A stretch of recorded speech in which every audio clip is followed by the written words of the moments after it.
It started as an ordinary evening at the small research outpost near the desert's edge. The night sky was clear, the stars calm, and the air carried that soft hum of silence that only remote places have. Inside the control room, a handful of tired scientists watched the monitors flicker with lines of dull green data. It was routine work, recording radio waves, tracking signals from deep space, and logging anything unusual. Nothing dramatic ever happened there. That was until the screen suddenly lit up with something no one could explain. The signal came in without warning.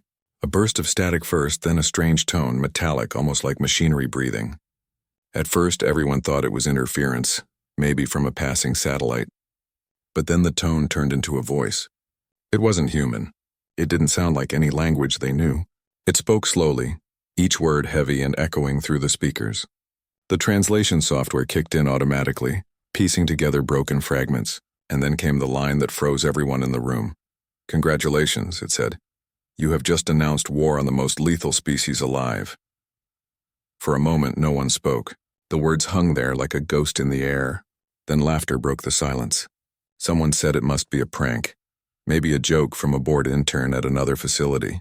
Another person suggested it was an audio glitch or a coded message bouncing off a satellite. But deep down, a few of them felt something wasn't right. The tone of that voice wasn't playful. It wasn't angry either. It sounded like recognition. They replayed the message several times. The computers couldn't trace its origin. Every attempt to backtrack the signal ended in confusion. It seemed to come from everywhere and nowhere at once.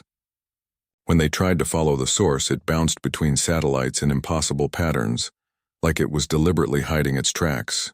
The team exchanged nervous looks. A strange chill crept into the room. By midnight, curiosity had turned into unease.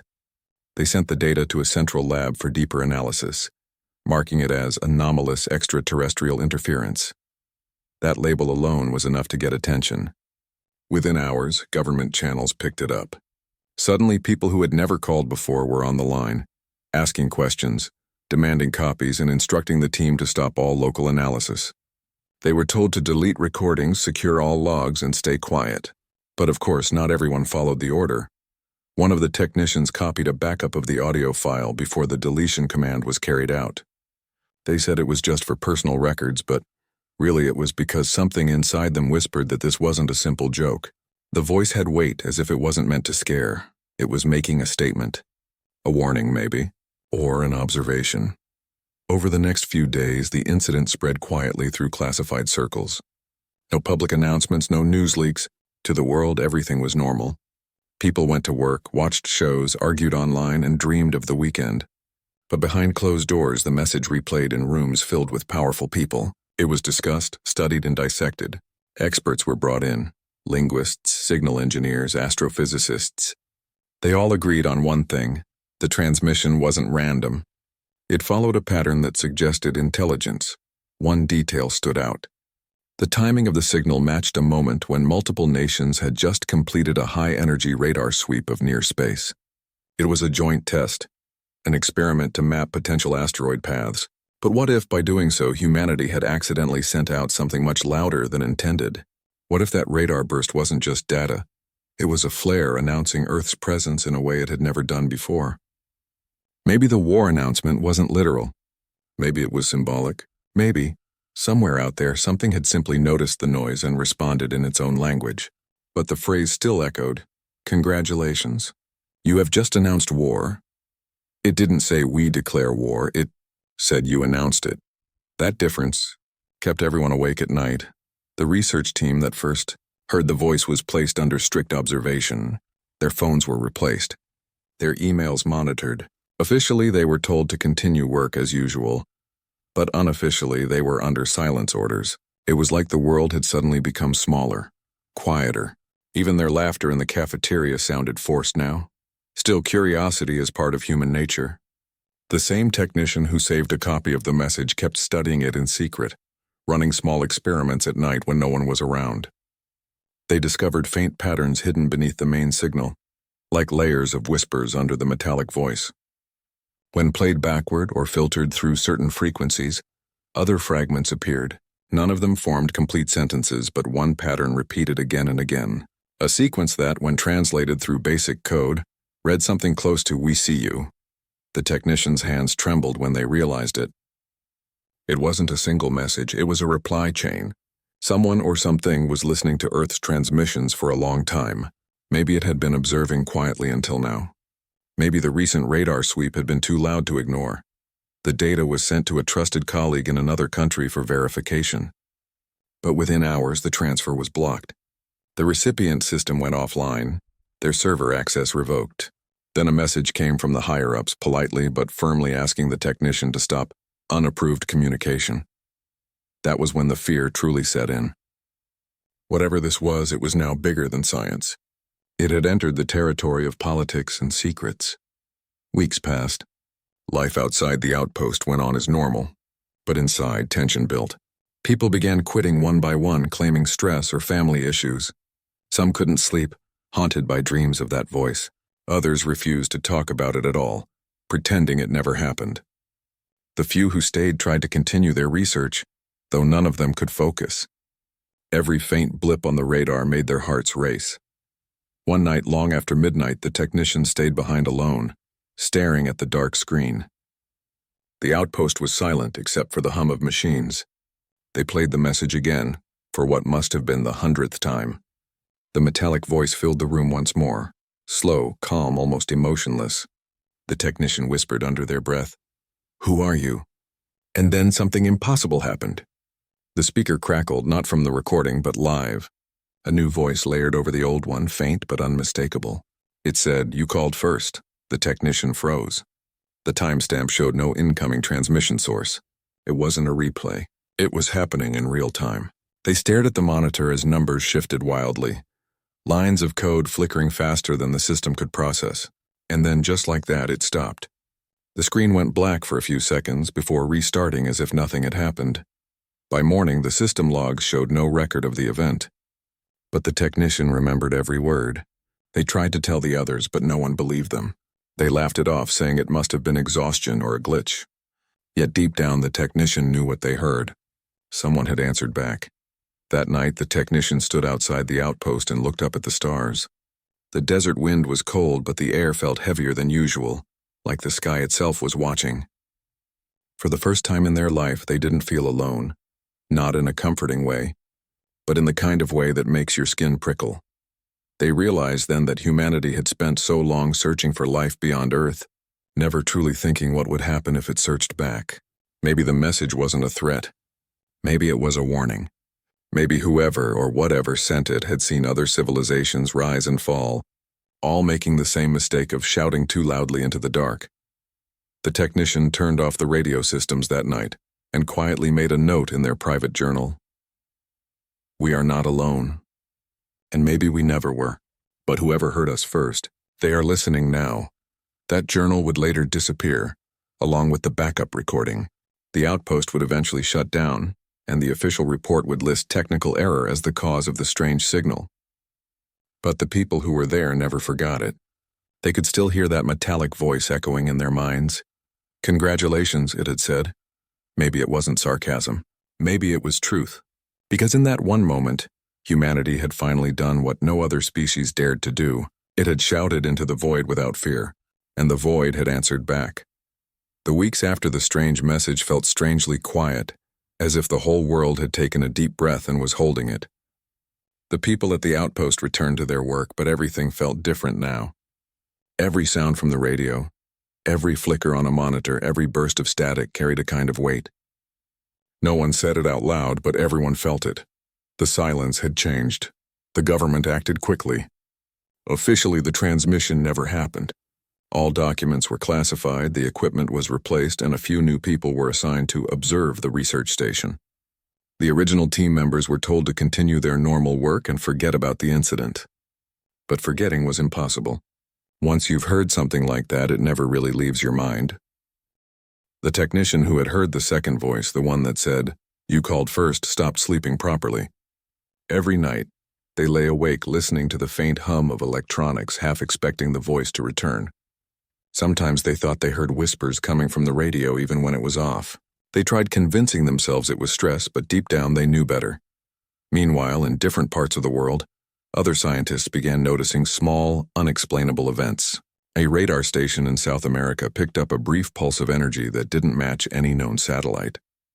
An observatory in Europe lost contact with one of its deep space probes for 10 seconds before it came back online with scrambled data. A research ship in the Pacific reported compass failures and strange distortions in the water, like invisible waves rippling through the ocean. All these things on their own didn't make much sense. But when you put them together, a pattern began to appear. Something was happening above the planet, something big. In public, world leaders dismissed the rumors. They called it technical interference and natural phenomena. But behind closed doors, meetings ran late into the night. Military satellites were quietly repositioned. Communication systems were checked, rechecked, and reinforced. There were no press conferences, no statements, no panic. Just silence and quiet preparation. The technician back at the outpost noticed these changes too. They weren't told anything directly, but they saw the signs. Military planes started flying overhead more often. Strange trucks came and went at odd hours. Equipment was replaced with new models that no one was allowed to touch without clearance. Even the cafeteria menu changed.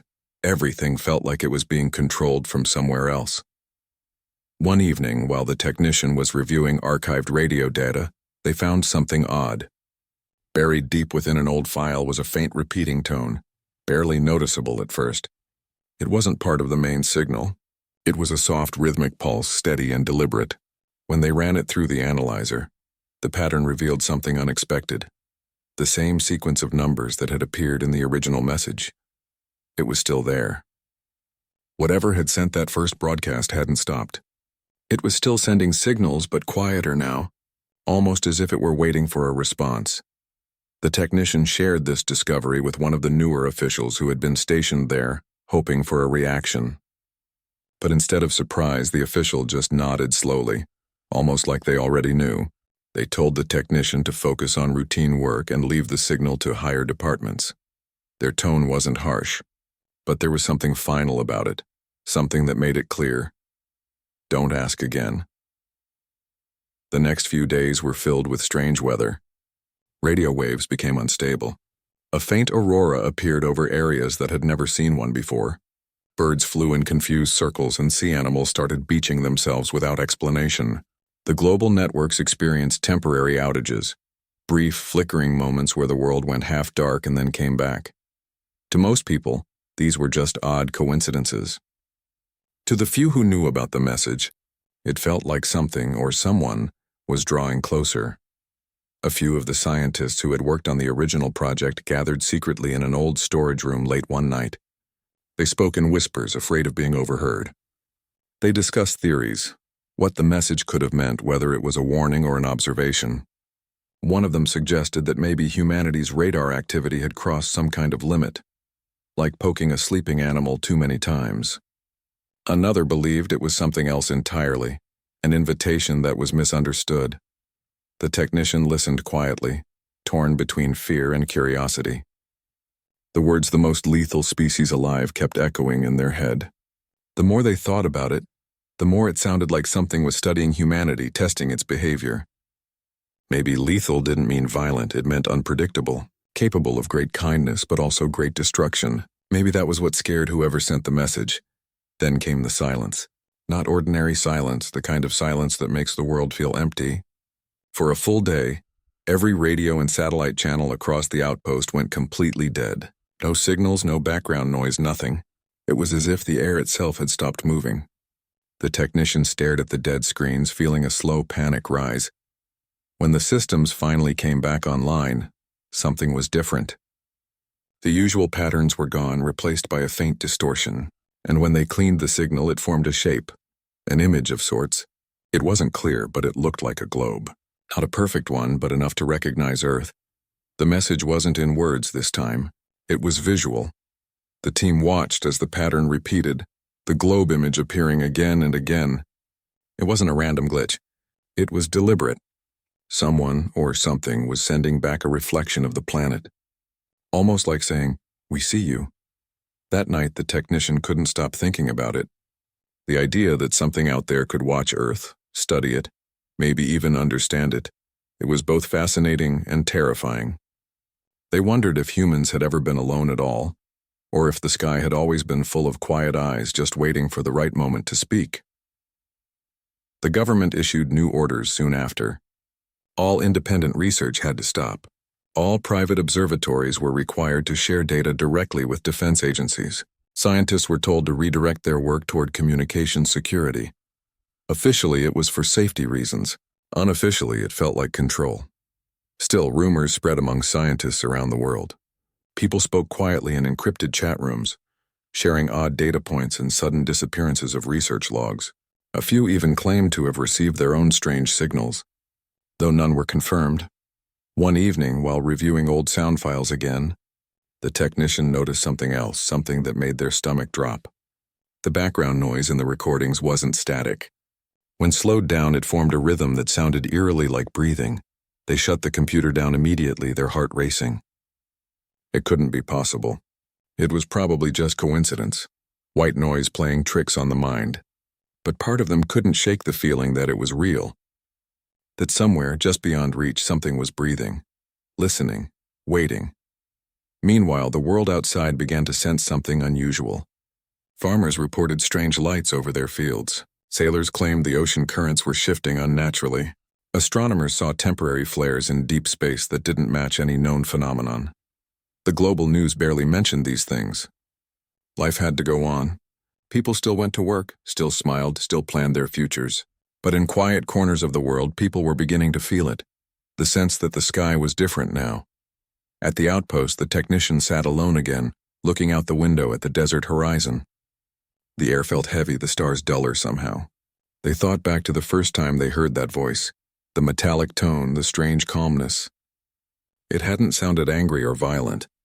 It had sounded almost disappointed. Maybe the message wasn't about war at all. Maybe it was a way of saying, "You are dangerous because you don't understand how powerful you are." Maybe it was a warning for both sides. The technician sighed and leaned back in their chair, the hum of machines filling the room once more. The signal was gone for now, but deep down they knew it wasn't over. It was too quiet again. Somewhere out there beyond the clouds and stars, something was still watching. And for the first time in human history, humanity was no longer just looking into space. Space was looking back, the silence before the storm had begun. And no one, not the scientists, not the leaders, not the people, could guess what would come next.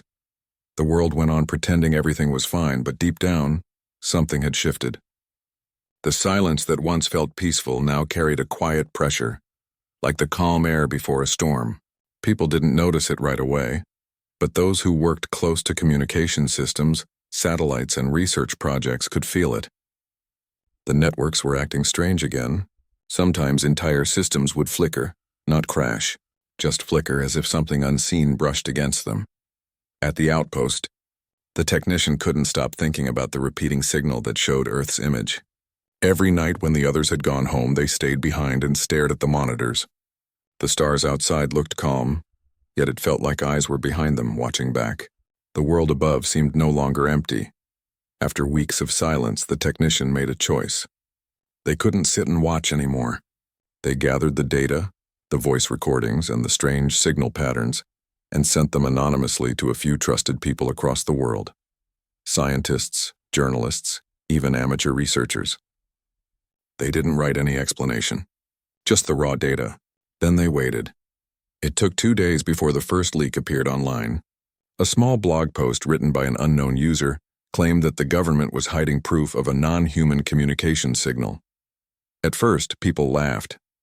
Comments flooded the post, calling it fake, another alien rumor, another wild internet story.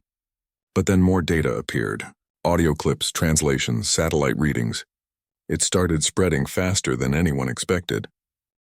The public's reaction was mixed. Some were terrified, some were fascinated, and others simply didn't care. Social media filled with debates, jokes, and conspiracy theories. News channels refused to report it at first, but as the discussion grew, they couldn't ignore it anymore. Governments reacted fast. Official statements appeared within hours, calling the reports misinterpreted scientific data. They said the signals were caused by natural solar interference. They told people not to believe everything online, but their tone didn't sound convincing.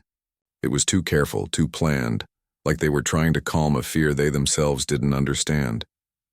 Then strange things began happening again. Communication satellites started losing signal for minutes at a time. Entire GPS systems went dark over large parts of the ocean. Air traffic controllers reported compass errors. Fishermen spoke about glowing patches in the sea that moved as if alive.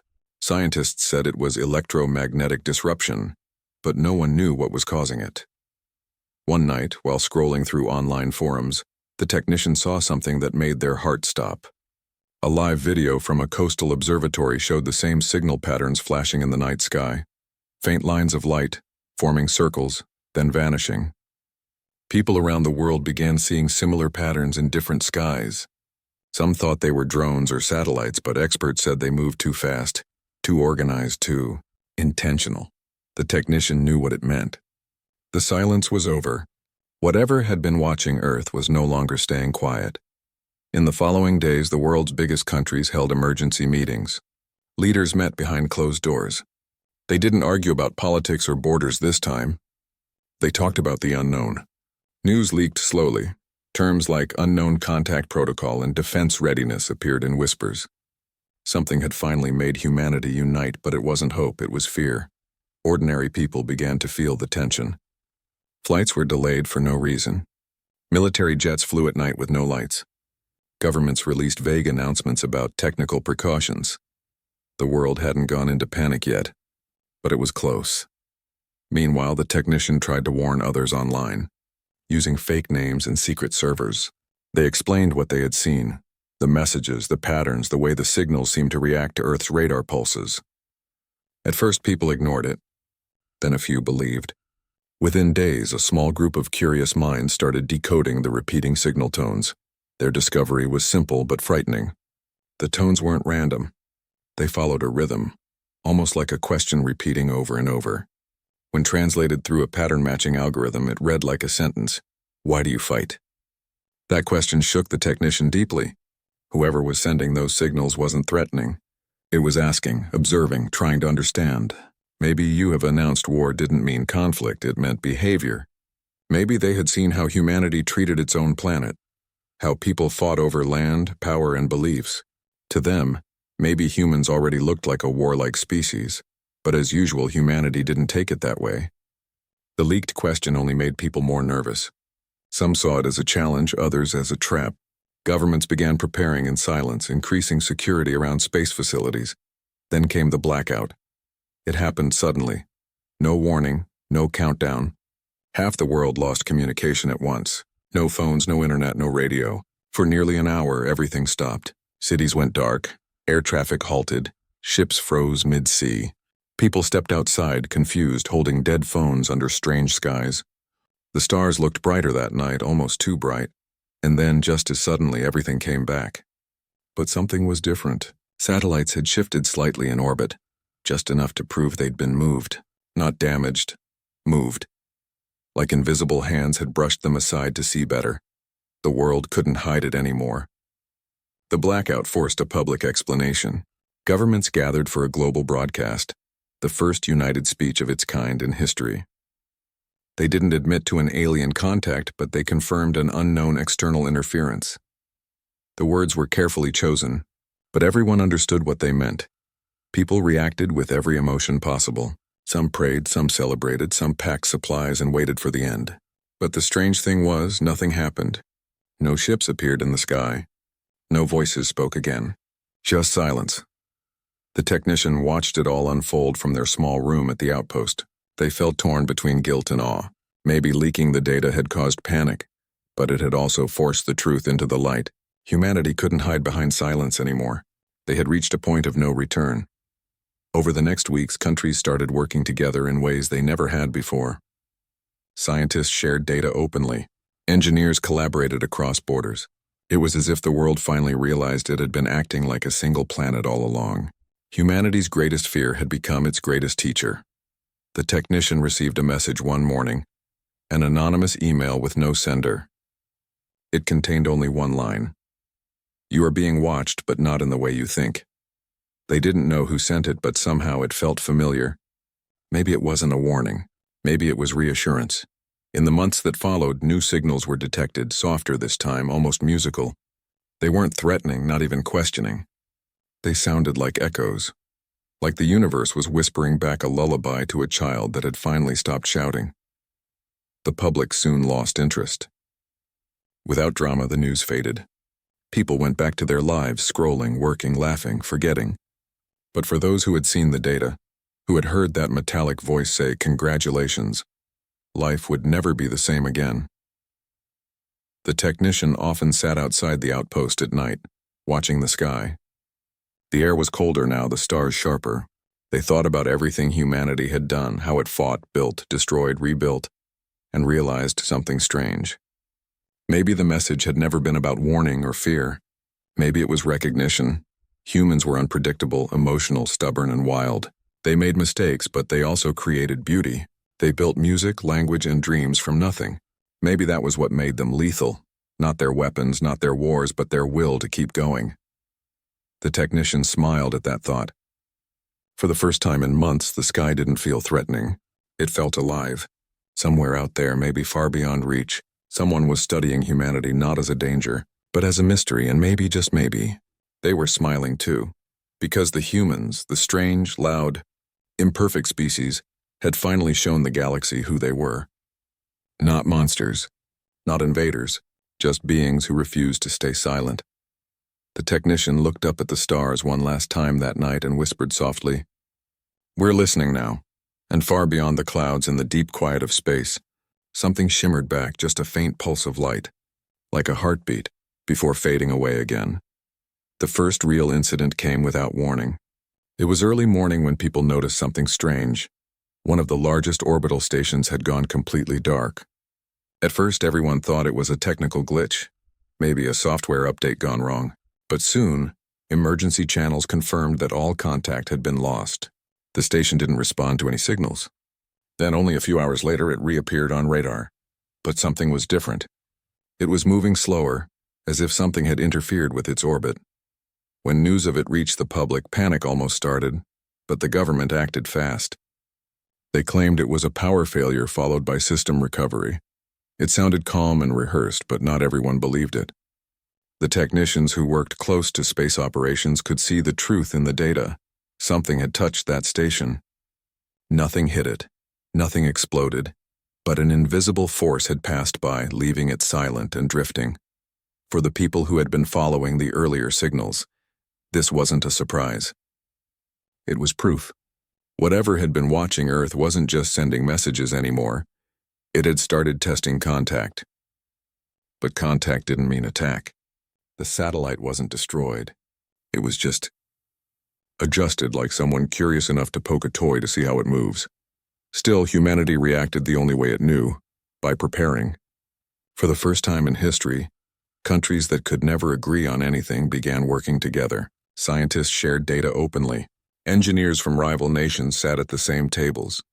Old arguments about borders and power faded as something much bigger loomed above everyone's heads. It wasn't about who had the strongest army anymore. It was about survival and understanding. The technician who had started it all, the one who leaked the first signals, watched all this unfold from the quiet outpost. They couldn't decide whether to feel guilty or proud. The truth had brought the world together, but it had also brought fear. Still, in that fear, something beautiful was happening. Humans were learning how to work as one. Every major country built what they called the Unity Network, a massive system connecting all satellites, telescopes, and communication arrays across the planet. It was designed not as a weapon but as a shield, something to listen and respond, not attack. The technician was asked to join one of the smaller data teams, quietly helping to decode new signals. It wasn't about hiding anymore. The world had finally admitted the truth. Humanity wasn't alone. The new signals that came were different. They weren't warnings or questions. They were patterns, mathematical, peaceful, almost like someone was teaching. A group of linguists discovered that the signals matched universal scientific constants, like hydrogen frequency and binary sequences. It was communication through pure logic. The message seemed to say, "We understand you understand." It was strange and comforting.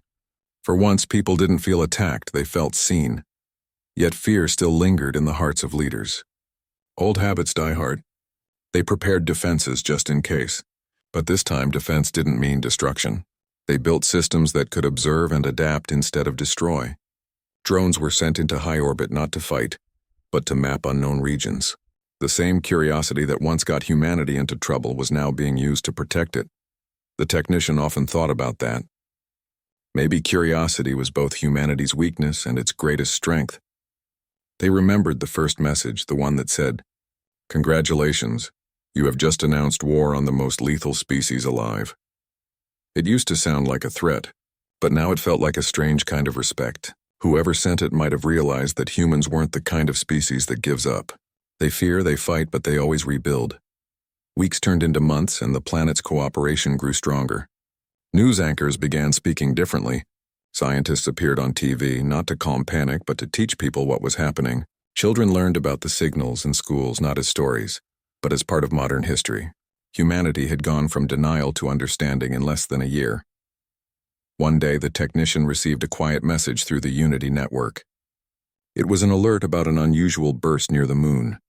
No one knew what it was. It wasn't a weapon or explosion, just a strange flash, bright but silent. The technician joined the monitoring team, analyzing data line by line. As they cleaned the static from the signal, a clear shape began to form on the screen. It wasn't a planet or a ship. It was a reflection, an image of Earth again, like the one they had seen months ago. But this time something new appeared next to it, a smaller circle glowing faintly. Two objects side by side, a simple symbol. Everyone in the room stared quietly, unsure what to say. Finally, one of the older scientists whispered, "It's saying we're not alone anymore." The technician couldn't stop staring at it. Maybe this was the first peaceful contact in human history. Not through words or voices, but through a shared understanding of existence. Two worlds acknowledging each other without fear. But as days passed, something unexpected happened. The new signal stopped and a strange silence returned. For a week, nothing new came through. The system stayed quiet. The technicians waited. The leaders waited. The whole world waited. Then came the change, small at first, almost invisible. The magnetic field around Earth began to pulse slightly, like the planet itself was breathing. Scientists said it was a harmless reaction to solar wind, but some knew better. The patterns matched the old message tones. It was as if the Earth had become part of the conversation now. The technicians stayed awake for nights, studying the data. The more they looked, the more they noticed a rhythm. It wasn't random, it matched human heartbeats. Not perfectly, but close enough to make anyone pause. It was eerie, but beautiful too. The Earth and the unknown were in sync. During that time, fear around the world began to fade. People started to see the event not as a threat, but as a reminder. Humanity wasn't the center of the universe, it was part of something much larger. The wars that once felt important now looked small compared to the mystery unfolding above. People began talking about cooperation, peace, and survival in ways they hadn't for decades. Even the technician noticed changes in their own life. The long nights alone didn't feel lonely anymore. The thought that someone out there might be listening brought a strange comfort. For the first time in a long time, they didn't feel like an isolated worker in a small lab. They felt part of something greater. Then, one evening, as the technician was reviewing data, a new message appeared on the screen. This one wasn't a signal or a reflection. It was a simple string of numbers and letters. When translated through the decoding system, it formed a phrase. It said, "Do not fear your own creation." The technician stared at the words, unsure how to react. Was it talking about technology? About humanity itself? About the chaos people had created and learned to control? The meaning was open, but one thing was clear. The unknown wasn't angry. It was watching, understanding, maybe even guiding. The next day, the message disappeared from the records as if it had never existed. Officials claimed it was a glitch, but the technician knew better. They had seen it with their own eyes. In the months that followed, something incredible happened. Global cooperation reached levels no one had thought possible. Projects that used to take years were completed in months. Energy systems became shared across continents. People started talking about Earth's mission instead of national goals. For once, humanity was truly acting as a single species. The unknown presence had done what centuries of leaders couldn't. It made humans remember what they were capable of when united.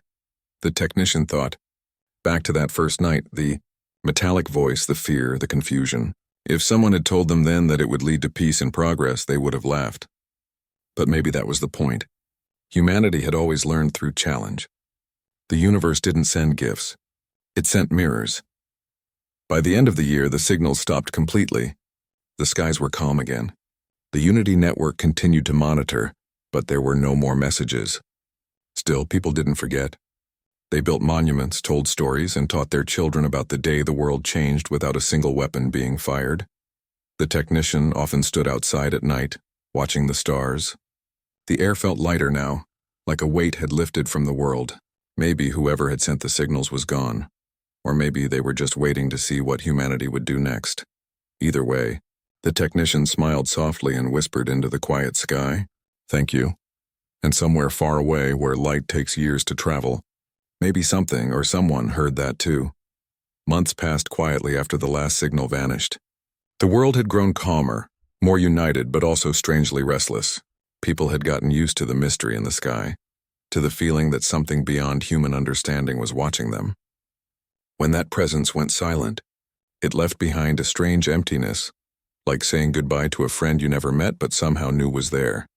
The technician who had been part of the Unity network still worked at the observatory, though things had slowed down.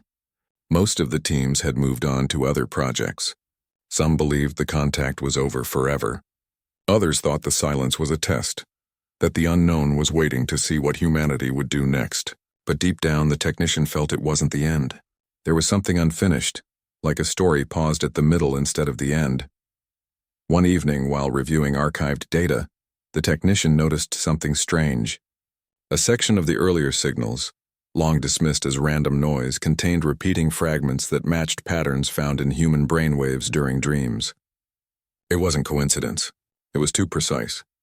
The realization sent chills through them. Could it be that the signals weren't just communication? Could they have been trying to synchronize thought, not language?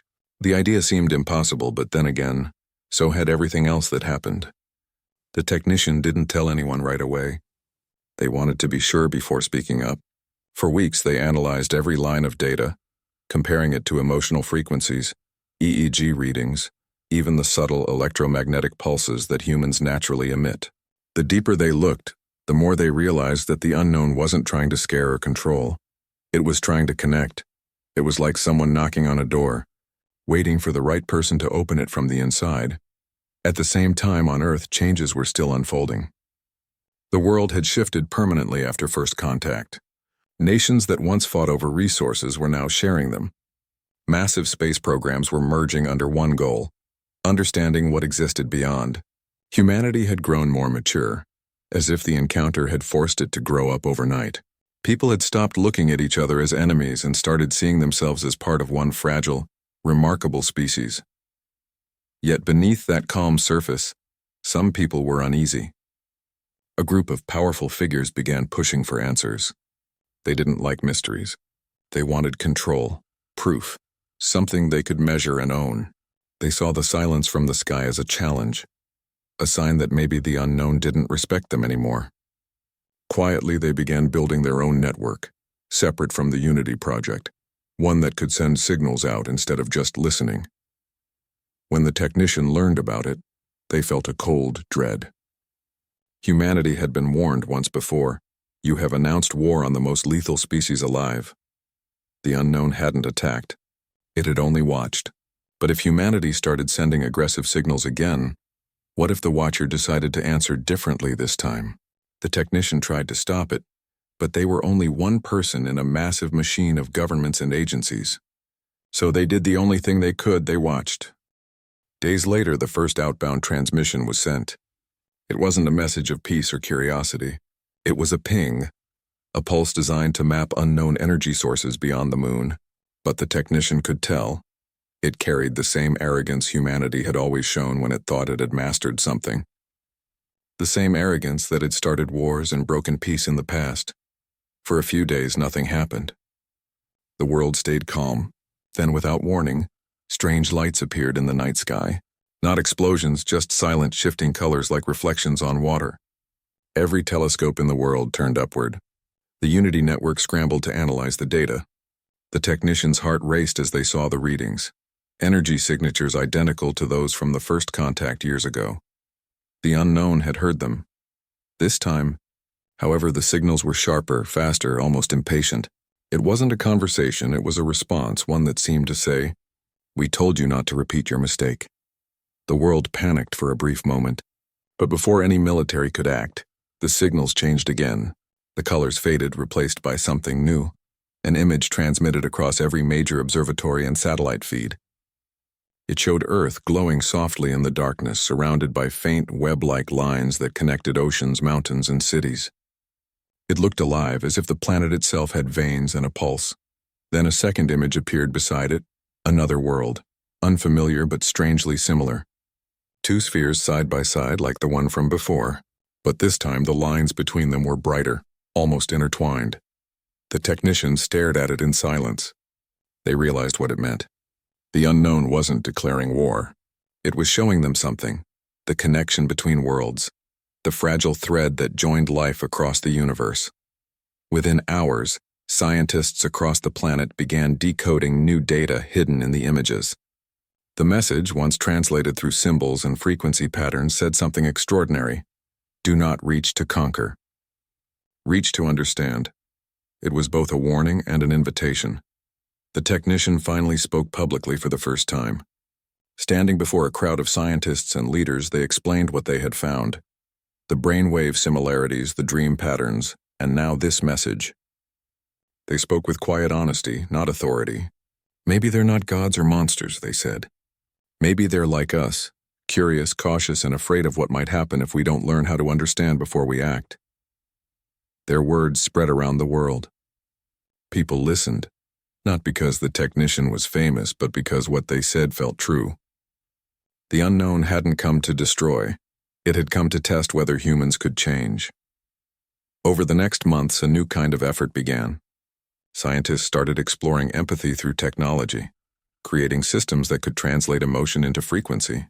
Instead of sending words, they sent patterns that represented calm, curiosity, and cooperation. It was a language without language, pure intent. At first, nothing happened. Then one night, the skies over several observatories lit up faintly. A pulse, gentle and rhythmic, spread across the upper atmosphere. It wasn't strong enough to harm anything. It was soft, like a heartbeat echoing from the stars. The Unity network captured it, decoded it, and found only one phrase repeated over and over again. "We see you trying." That simple line changed everything. It wasn't victory. It wasn't friendship. But it was recognition. Humanity wasn't being ignored, it was being acknowledged.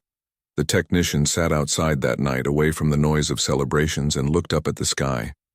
They thought about all the fear, mistakes, and pride that had led to this moment. They thought about the people who had once panicked at the idea of not being alone, and how now people found comfort in it. The stars no longer looked cold or distant. They felt alive, filled with quiet watchers who had chosen not to destroy but to guide from afar.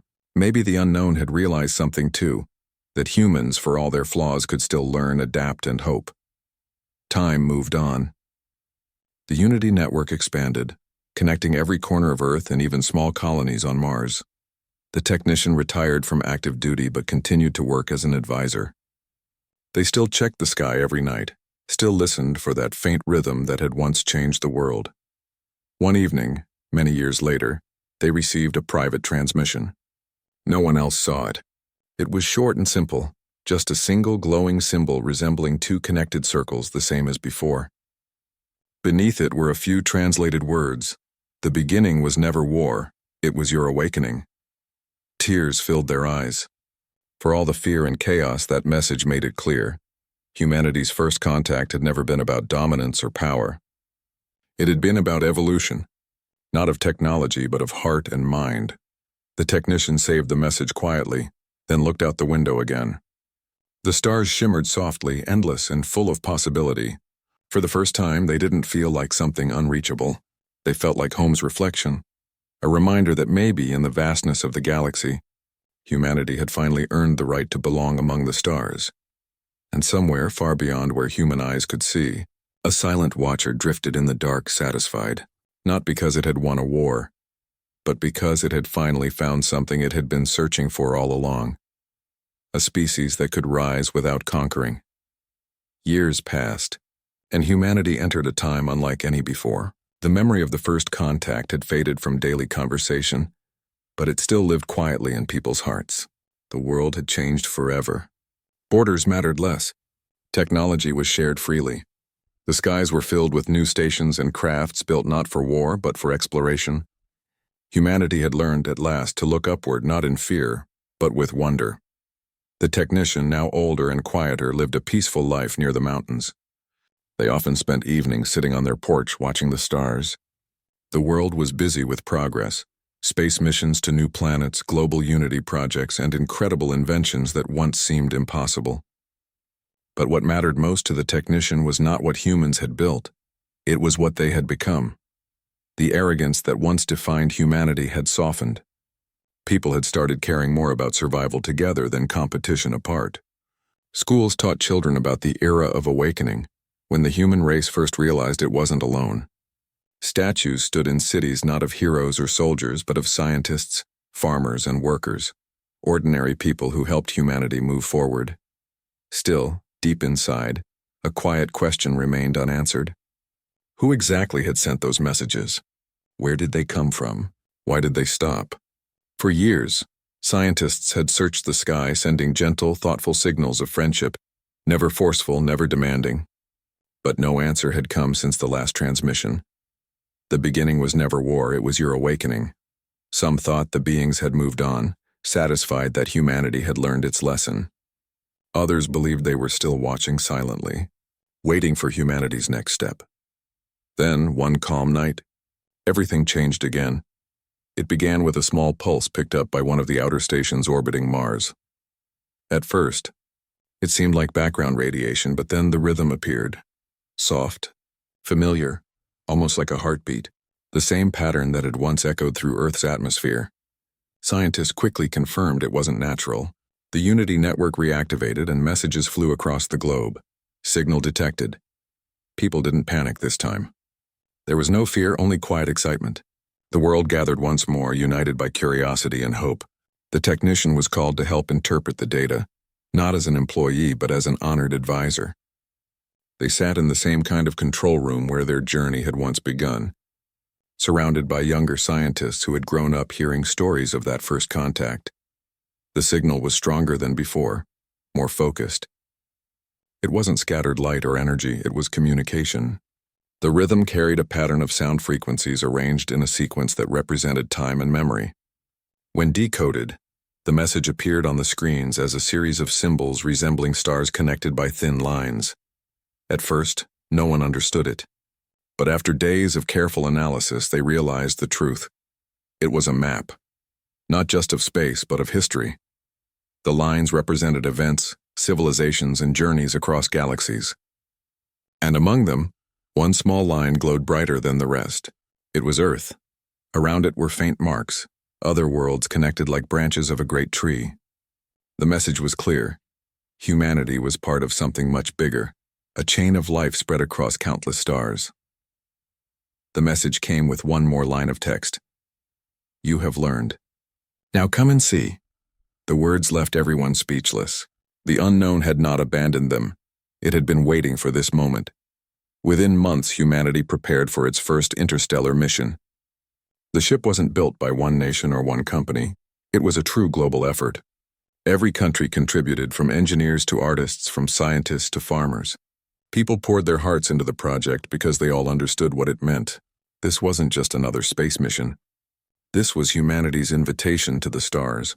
The technician was asked to be part of the mission team, not to fly, but to serve as a historian and counselor, a living reminder of how it all began. Though they were older now, they accepted without hesitation. They wanted to see what waited beyond the edge of the known sky. The day the ship launched, the entire planet watched. Cities stopped for a moment of silence. Children stood on rooftops pointing at the sky. It wasn't about pride or conquest anymore. It was about belonging. As the engines roared and the craft rose into the dark, people whispered the same words around the world. For all of us. The journey was long and filled with silence. The crew passed through deep space, guided by the glowing map encoded in the signal. There were no stars bright enough to light their path, only distant glimmers in the Black Sea. But the further they traveled, the clearer the energy patterns became. It was as if something or someone was leading them onward. Then one night, the stars around them began to shift. A faint light appeared ahead, expanding slowly until it revealed a breathtaking sight. A massive structure floating in the void. It wasn't a planet or station, but something entirely new. It looked alive, like metal and light woven together, pulsing gently as if it had a heartbeat of its own. The crew fell silent. The technician felt tears rise to their eyes. They knew, without words, that they had arrived. As the ship approached, a calm voice filled the cabin, not through speakers but through the air itself. It was neither male nor female, not even human, but it carried warmth and peace. "Welcome, children of Earth, you have learned patience. You have chosen understanding over fear. You are ready to see." No one spoke. They could only listen. The voice continued.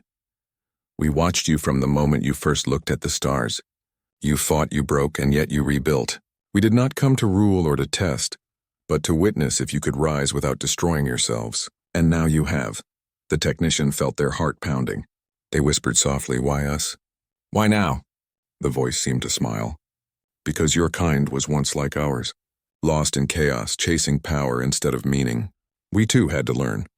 You reminded us of what we had almost forgotten, that hope and curiosity are stronger than fear." Outside the ship, the structure began to change. It unfolded like petals opening to reveal a glowing core, filled with shifting patterns of light, memories of entire civilizations, stories told through energy and movement. The crew watched in awe as fragments of history flowed before them. Worlds that had thrived and fallen, species that had learned and grown. And through it all, one truth was clear. All life, no matter how different, shared the same desire to understand. Then the voice spoke again. "This is not the end of your story. It is your beginning. Carry this truth back to your world. Build not to conquer, but to connect. What you learn here, you must one day share with others who will come after you." The light began to fade, and the stars returned to their places. The voice grew softer. "When you are ready, you will find us again. Until then, remember, peace is not given, it is chosen." The technician closed their eyes, letting the moment sink deep into their soul. They understood now, the warning from years ago, the silence, the tests. It had all been part of one lesson. Humanity's greatest strength wasn't power or intelligence, but the ability to learn, to forgive, and to hope even when afraid. When the ship finally returned to Earth, people greeted it not with cheers of victory, but with quiet reverence. The crew carried no alien technology, no trophies of discovery. What they brought back was far more valuable, a message that changed how humanity saw itself forever. The technicians spent their final years teaching. They never called themselves a hero. They always said the real heroes were the people who listened, who chose peace when fear was easier.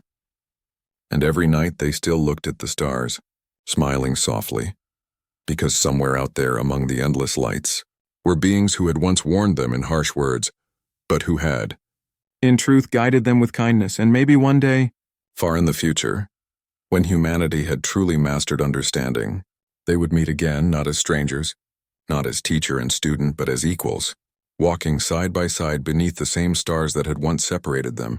That, the technician believed, would be the true beginning of the human story.